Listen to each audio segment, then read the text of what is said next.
네, 이번 시간에는 부산광역시 사상구 주례동에 있는 주례 경동린 백구동 구청 경매물건에 대해서 권리 분석하고 입찰가를 산정해 보겠습니다. 건물 면적은 74.527제곱미터이고 실평수는 22.54평입니다. 현재 유찰돼서 80%인 2억 7,680만원입니다. 2차 입찰기일은 2024년 8월 27일입니다. 매각 물건 해당은 23층 중에 9층입니다. 사용승인은 2017년 5월 12일입니다. 임차인 해당을 살펴보면 조사된 임차 내역이 없는 것으로 나오고 있습니다. 등기부 현황을 살펴보면 2017년 8월 1일에 소유권 이전이 있었고 거래가액은 3억 434만원입니다. 2017년 8월 1일 동일 날짜에 부산은행으로부터 건저당 설정이 있었습니다. 채권 최고액은 2억 3,650만원입니다. 그리고 2022년 5월 23일에 신용보전기금으로부터 가압류 설정이 있었습니다. 채권 금액은 2,880만원입니다. 그럼 오늘은 가압류에 대해서 한번 살펴보겠습니다. 자, 가압류는 금전 채권에 대해서 청구권을 가지고 있는 채권자가 채무자가 재산을 빼돌릴 수 있기 때문에 그 채무자의 일반 재산을 압류해서 강제 집행에 대비하는 채권 보전 절차입니다.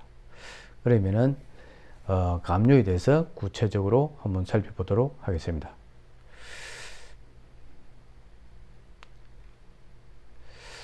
일단 먼저 가압류의 배당 순위에 대해서 한번 살펴보겠습니다. 먼저 가압류의 배당 순위는 채권자 평등 원칙에 의해서 다른 채권자의 순위에 관계없이 안분 배당을 한다는 것입니다. 그래서 선순위 물권자인 건저당권자나 전세권, 담보가등기, 확정일자 임차권자에게 언제나 뒤지게 되어 있습니다. 그리고 후순위 물권자와는 동순위로 안분 배당을 받게 되어 있습니다. 한 번 더 설명드리면은 가압류의 배당 순위는 가압류가 일반 선순위 물권자인 건저당권자나 전세권, 담보가등기, 확정일자부 임차인에게는 언제나 뒤지게 되어 있고 후순위 물권자인 건저당 전세권이 후순위일 때, 가압류보다 후순위일 때는 동순위로 안분 배당을 받게 된다는 것입니다. 자, 그리고 가압류와 가압류가 이렇게 선순위 가압류 또 후순위 가압류가 있으면은 이럴 경우는 순위에 관계없이 안분 배당을 받는다는 것. 자, 한 번 더 설명드리겠습니다. 자, 가압류의 배당 순위는 채권자 평등의 원칙에 따라서 선순위 가압류, 후순위 가압류가 있을 때, 자, 순위에 관계없이 안분 배당을 받게 되고, 그리고 선순위에 물권자가 있을 때, 즉 건저당권자나 전세권자, 담보가등기, 확정일자부 임차인에게는 언제나 뒤지게 되어 있습니다. 그리고 가압류가 선순위고 후순위에 물권자가 있을 때, 즉 건저당권이나 전세권, 담보가등기, 확정일자부 임차인이 있을 때는 가압류가 선순위임에도 불구하고 동순위로 안분 배당을 받게 된다는 것입니다. 자, 다음은 가압류는 배당 종기일까지 배당 요구를 하지 않더라도 배당에 참여할 수 있는 자동 배당 대상입니다. 자, 단 경매 개시 결정 기입 등기 이후에 설정된 가압류는 배당 요구를 해야 배당에 참여할 수 있습니다. 다시 한 번 더 설명드리면은 가압류는 경매 개시 결정 기입 등기 이전에 가압류 설정이 되어 있을 때는 자동 배당을 받게 됩니다.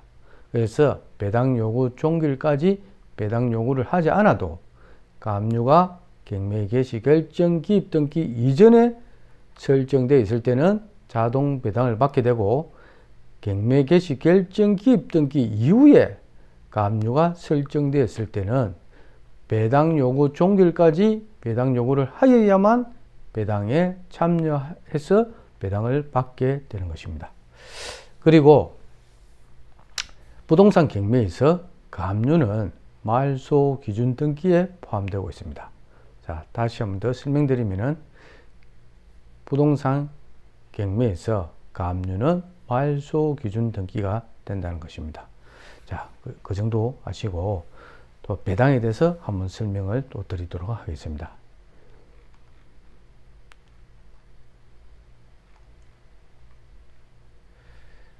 여기 보면은 이제 민사집행법 148조에 보면은 첫 경매 개시 결정 등기 전에 등기된 가압류 채권자는 자동 배당된다는 게 지금 148조 민사집행법 148조 지금 3호에 녹아 있습니다. 지금 보면 첫 경매 개시 결정 등기 전에 등기된 가압류 채권자.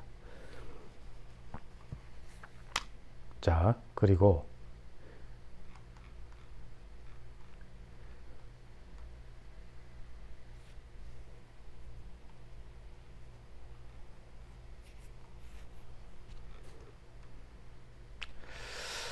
자, 배당 순위에 대해서 건저당과 가압류의 배당 순위에 대해서 한번 설명해 드리겠습니다.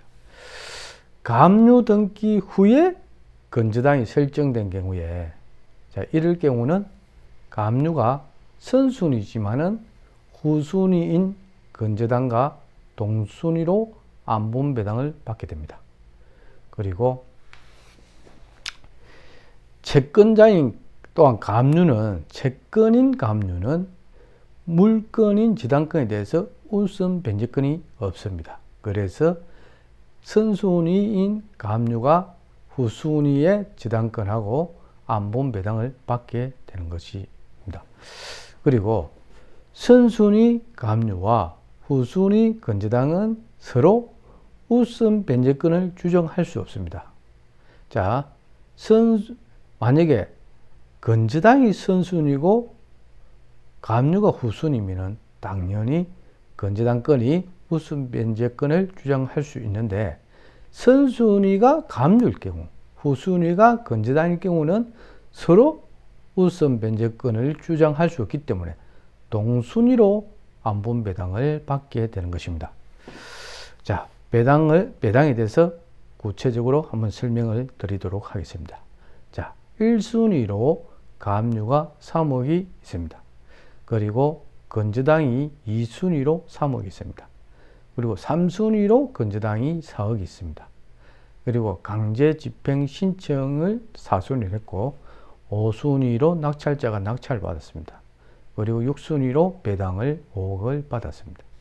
자, 이런 내용에서 배당 순서는 자, 선순위가 지금 가압류입니다. 그리고 후순위의 건저당이 2순위의 건저당, 3순위의 건저당이 있습니다. 자, 이럴 경우에 선순위인 가압류와 그리고 2순위 건저당 그리고 3순위 건저당은 동순위의 지위를 가지게 됩니다. 그래서 채권액 비율에 따라서 안분 배당을 받게 되는 것입니다.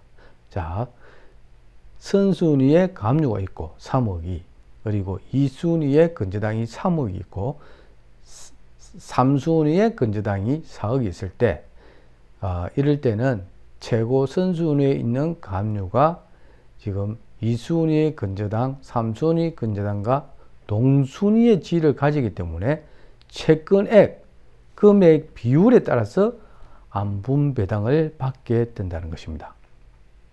자, 이 조금 전에 설명드린 내용을 그대로 조금 설명드리면 가압류는 자, 가압류 금액이 지금 보면은 배당 받은 금액이 5억입니다.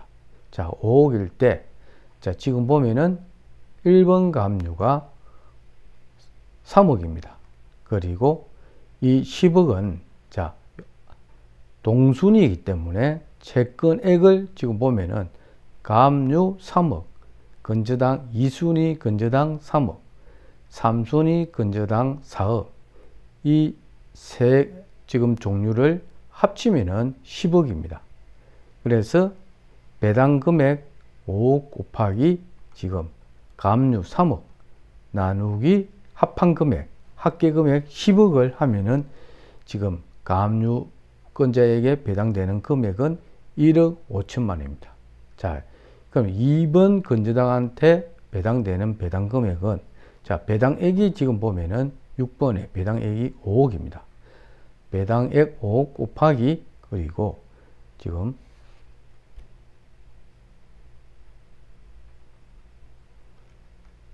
지금 2번 건저당이 3억입니다. 3억의 합계 금액, 지금 1번, 2번, 3번 합계 금액이 지금 보면은 10억입니다. 그래서 2번 건저당의 3억 나누기 합계 금액 10억을 하면은, 자, 1억 5천만 원입니다. 그리고 3번 건저당. 3번 건저당은 지금 보면은 4억입니다. 그리고 역시 배당 금액은 5억입니다. 그러면은 5억 곱하기 3번 건저당의 건저당액 4억 나누기 합계 금액 10억은 하면은 3번 건저당에게 배당되는 금액은 2억입니다. 자, 이렇게 1번 가압류한테는 1억 5천만 원, 그리고 2번 건저당에게는 또 1억 5천만 원, 3번 건저당에게는 2억이 배당되는 것입니다. 자, 여기 보면은 순서가 이렇게 되어 있을 때 1번이 최선순위가 가압류이다 보니까 1번 가압류, 2번 건저당, 3번 건저당은 동순위가 된다는 것입니다. 그래서 이렇게 채권액 비율대로 안분 배당을 하면은 계산식은 이렇게 된다는 것입니다. 그래서 1번 가압류는 배당을 1억 5천 받게 되고, 2번 건저당은 1억 5천, 3번 건저당은 2억을 받게 되는 것입니다. 자, 여기까지 설명을 드리고, 그 다음에 지금 보면은, 자, 1번 가압류이기 때문에 이렇게 동순위 지위를 가지게 됐는데, 2번, 3번 건저당은 지금 보면은 건저당, 2번은 건저당, 3번도 건저당입니다. 자, 이럴 경우는 그럼 어떻게 또 다시 배당이 되냐면은 흡수 배당이라 해서 흡수 배당 후에 우선 변제권을 갖는 권리 간에는 선순위 권리가 후순위 권리 안분 배당액을 흡수하게 되는 것입니다. 자, 이 말은 이렇게 1번 가압류, 2번 건저당, 3번 건저당이 있으면은 안분 배당을 했고 채권액 비율로 이렇게 안분 배당을 하게 되는 것입니다. 이 안분 배당을 하니까 1억 5천, 2번의 건저당도 1억 5천, 3번의 건저당도 2억을 배당받는데 2번과 3번은 같은 건저당입니다. 그러니까 이럴 때는 우선순위가 있기 때문에 우선 변제권이 지금 2번 건저당과 3번 건저당 같은 건저당이기 때문에 우선 변제권을 주장할 수 있습니다. 2번 건저당이. 그래서 지금 보면은 여기 2번의 건저당은 지금 자기 건저당액이 3억인데 자기는 지금 보면은 1억 5천만 이 지금 배당받은 상태입니다. 그런데 3번 건저당이 지금 2억이 있는 상태입니다. 그래서 이 2억에 대해서 우선 변제권을 주장해서 1억 5천을 가져올 수가 있는 거죠. 그래서 그 내용이 이 아래에 지금 설명이 되어 있습니다. 2번 건저당은 3번 건저당에 대하여 우선 변제권을 받을 권리가 있기 때문에 자신의 채권액이 충족될 때까지, 자, 자신의 채권액이 지금 3억인데 자기는 1억 5천만 배당이 된 상태이기 때문에 3번 건저당에 대해서 우선 변제권을 주장할 수 있기 때문에 지금 자기 금액에 충족하려고 하면 1억 5천이 부족하니까 3번 건저당 후순위, 2번 건저당보다 더 후순위 3번 건저당이 배당받은 2억에서 1억 5천을 자기에게 보면은 충족시킬 수 있습니다. 자기 채권에게 충족될 때까지 3번 건저당의 안본 배당 받은 2억 원 중에서 1억 5천만 원을 흡수하여 3억 원을 배당받게 된다는 것입니다. 그러면은 결국에는 이 3번 건저당은 지금 보면은 4억 중에서 2억을 배당받았는데 1억 5천을 2억 지금 2번 건저당이 가져갔기 때문에 지금 남은 금액은 5천만 원입니다.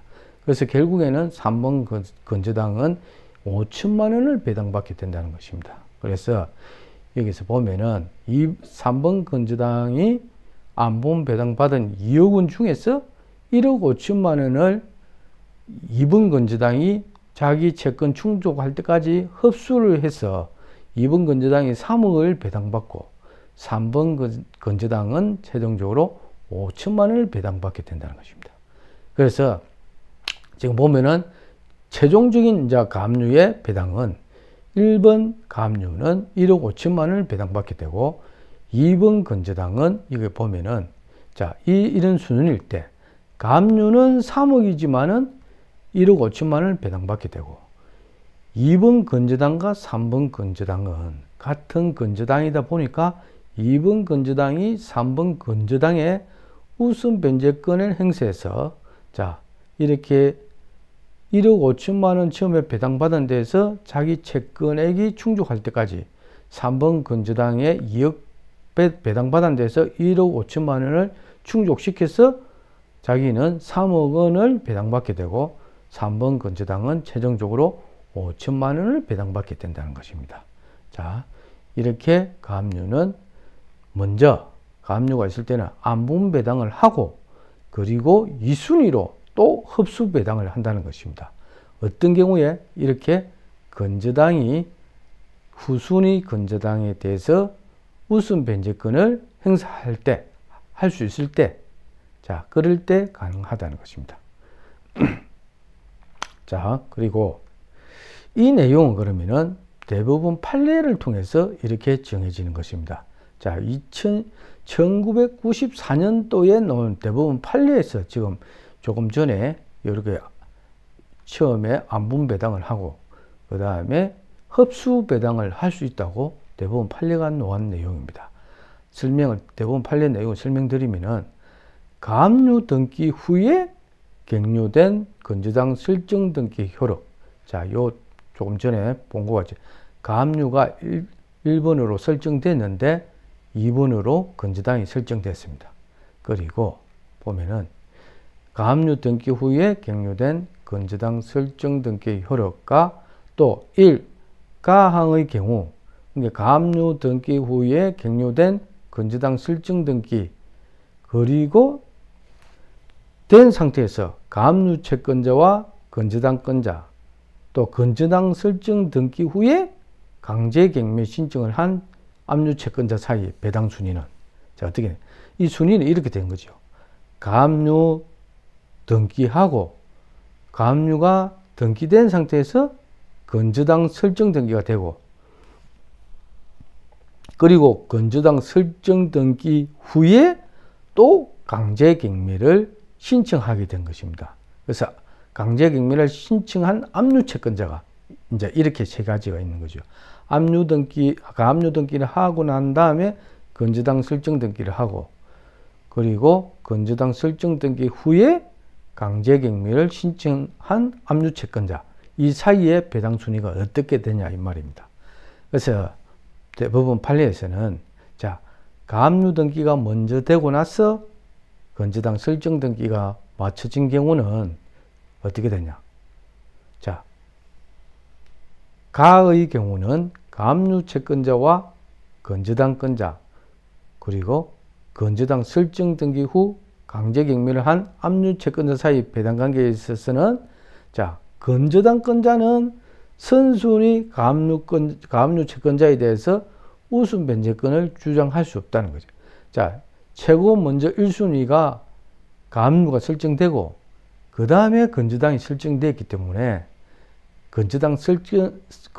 건저당권자는 선순위 가압류권자에게 대해서 우선 변제권을 주장할 수 없다는 것입니다. 그래서 1차로 채권액에 따른 선순위가 감루이기 때문에 그 이순위 건저당하고 안분 비례해서 평등 배당을 받는다는 것입니다. 평등 배당을 하고 그 다음에 후순위 경매 신청 압류 채권자에 대해서는 우선 변제권이 인정된다는 것입니다. 그래서 경매 신청 압류 채권자가 받을 배당액으로부터 자기 채권액을 만족시킬 때까지 흡수하여 배당한다는 것입니다.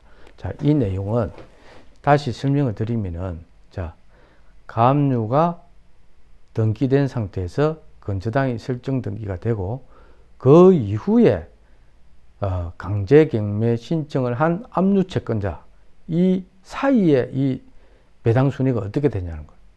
그래서 제1 선순위가 가압류다 보니까 그 2번 건저당과는 안분 배당을 하고, 그리고 이 안분 배당하고 난 다음에 이 건저당은 이 압류 채권자가 배당받은 금액에 대해서 자기가 이게 보면은, 자, 압류 채권자에 대해서는 우선 변제권이 인정된다는 것입니다.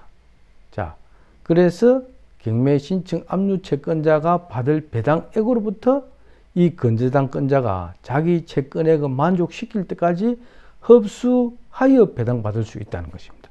좀 여기 앞에서 설명드린 내용과 똑같습니다. 보면은 2번 건저당, 3번 건저당이 있는데 2번 건저당이 지금 보면 1억 5천 안분 배당할 때는 1억 5천 밖에 못 받았는데 우선 3번 건저당에게 지금 2억 받은 3번 건저당에게 우선 변제권 주장해서 자기 금액인 3억을 지금 충족을 한 것입니다. 1억 5천을 가져와서 지금 그 내용을 대법원 판례에서 인정을 해주고 있는 것입니다. 그래서 여기서도 보면은 건저당권자가 우선 변제권이 인정되므로 경매 신청 압류 채권자가 받을 배당액으로부터 이 건저당권자의 자기 채권액을 만족시킬 때까지 흡수하여 배당받을 수 있다는 것입니다. 이 판례가 나왔기 때문에 이렇게 지금 배당이 되고 있다는 거 설명드렸습니다. 다시 물건으로 돌아가면은, 자, 이런 경우에 지금 이 같은 경우는 이제 실제 보면은 소유권이 있고 그 다음에 임차인이 없습니다. 그러면은 건저당이 먼저 만약에 여기 보면은 가압류가 만약에 건저당보다 건저당이 지금 선순위인데 만약에 건저당이 선순위가 아니고 가압류가 선순위일 때 조금 전에 우리가 설명드린 배웠던 내용대로 가압류가 선순위면 가압류하고 건저당은 안분 배당을 먼저 한다는 거, 그걸 하고 그 다음에 이 건저당 밑에 또 압류나 가압류가 있으면은 자기 건저당이 자기 채권액에 만족할 때까지 우선 변제권을 주장해서 자기 채권액을 만족시킬 수 있다는 것입니다. 조금 전에 그 내용이 지금 여기에 판례에 녹아 있는 내용. 자, 건저당이 후순위에 있는 경매 신청 압류 채권자가 받을 배당액으로부터 자기 채권액을 만족시킬 때까지 흡수하여 배당받을 수 있다는 거. 자, 여기 실제 경매 물건이 나오면은 이런 부분은 이렇게 해결이 된다는 것을 오늘 설명드린 것입니다. 자, 그러면은 이제 가압류에 대해서 설명을 드리고, 그럼 오늘은 이 물건에 대해서 이제 보면은 지금 임차인이 없기 때문에, 그리고 건저당이 말소 기준 등기이기 때문에 다 소멸됩니다. 그래서 이거는 편안하게 입찰을 할 수 있는 그런 물건이기 때문에 오늘은 가압류가 있을 때 배당이 어떻게 되는지 한번 살펴보았습니다. 그러면 이 물건은 특별히 하자에 있는 물건이 아니기 때문에 입찰가를 그럼 산정해 보도록 하겠습니다. 그러면 국토교통부 실거래가를 보면서 입찰가를 한번 산정해 보겠습니다. 74.527제곱미터입니다. 그러면 보면은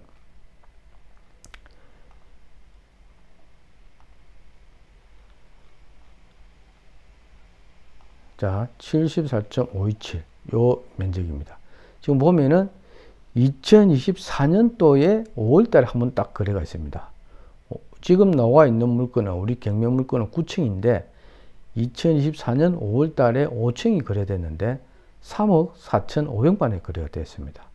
그리고 그 2023년도를 이렇게 보면은 2023년도도 경기가 많이 안 좋은 상태였는데 보면은 11층이 3억 5천, 20층이 3억 3천, 또 20층이 10월 달에 3억 4,800, 11월 달에 17층이 3억 2,500.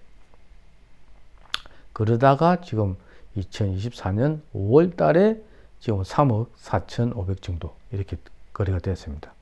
그래서 우리는 이 물건에 대해서 지금 8월 달이니까 지금 한 3억 5천을 이 물건의 8월 달 실거래가로 산정하도록 하겠습니다. 이 물건의 실거래가는 3억 5천으로 보겠습니다.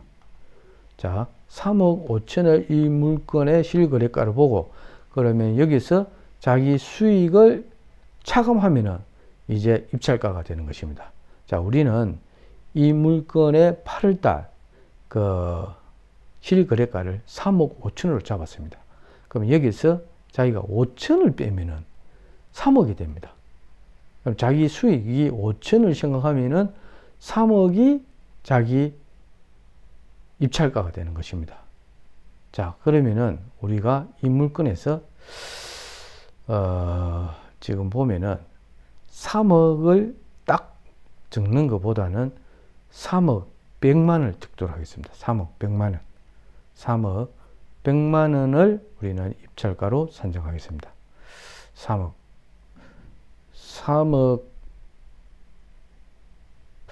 5천인데 5천만원 수익이 좀 무리인 것 같습니다. 우리가 봐도 3억 1천만원이 좋을 것 같은데요. 지금 보니까 3억 다시 한번 보면은 자 지금 3억 1천만원에 거래된 적이 없습니다. 보통 보면은 그래서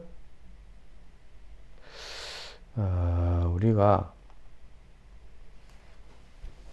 3억 1천만원 좀 무리인가요? 3억 500으로 하겠습니다. 그럼 3억 500. 자, 우리는 이 물건의 지금 입찰가를 3억 500으로 해서 작성하도록 하겠습니다. 자, 얘는 사건 번호 적고 물건 번호 적고 자기 이름, 주민등록번호, 주소 적고 이런 거는 자기가 다 작성하실 줄 알아야 됩니다. 그리고 우리는 입찰 보증금하고 입찰 가격을 적는 것까지 해보겠습니다. 자, 여기서 입찰 보증금은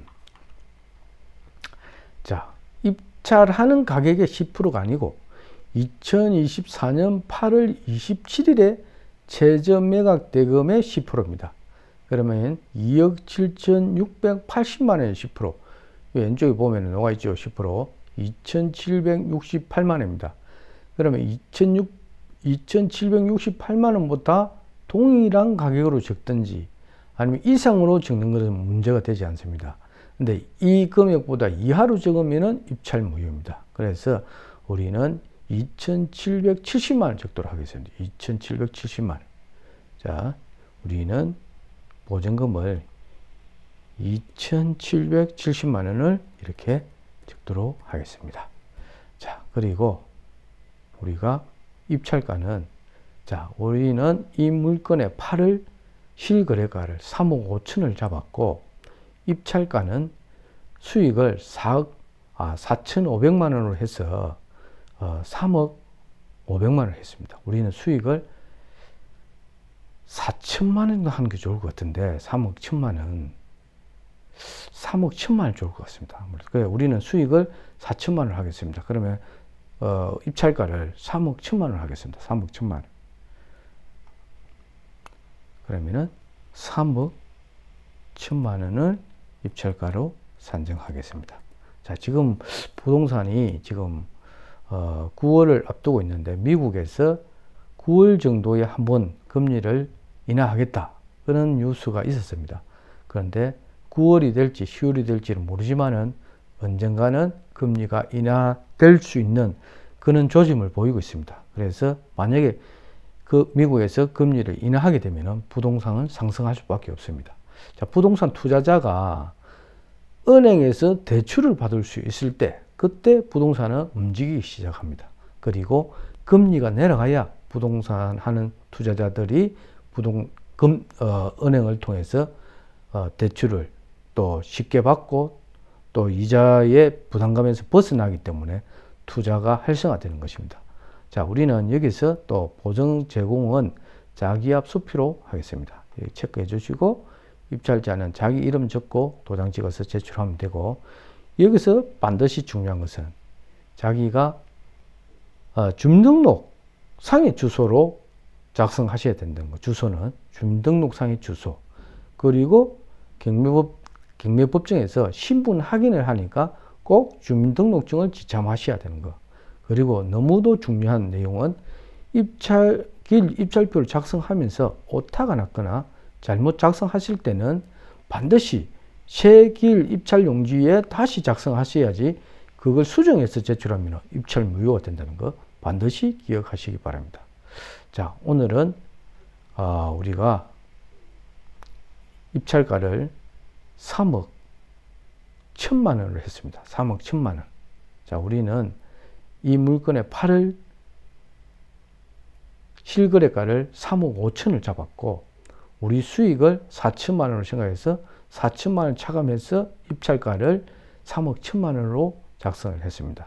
자, 강의 듣고 계시는 분들도 모의 입찰가를 각자 작성해 보시기 바랍니다. 그리고 8월 27일에 자기가 작성한 모의 입찰가가 얼마나 정확하게 맞출 수 있는지 직접 산정해 보시기 바랍니다. 자, 권리 분석은 우리가 강의를 하면서 다 대부분의 문제되는 권리는 다 이렇게 권리 분석을 해주고 있으니까 자기가 원하는 수위에 따라서 입찰가는 달라지기 때문에 각자 원하는 수익을 생각하면서 내가 너무 욕심이 심했구나, 아니면은 자기가 적정선에서 자기 입찰가를 잘 정했구나, 이런 걸 판단할 능력을 길러 나가셔야 됩니다. 자, 지금까지 강의 듣고 계시는 분 중에 아직 구독 신청하지 않으신 분은 반드시 구독 신청하시고 강의 들어주시면 감사하겠습니다. 네, 감사합니다. 마치도록 하겠습니다.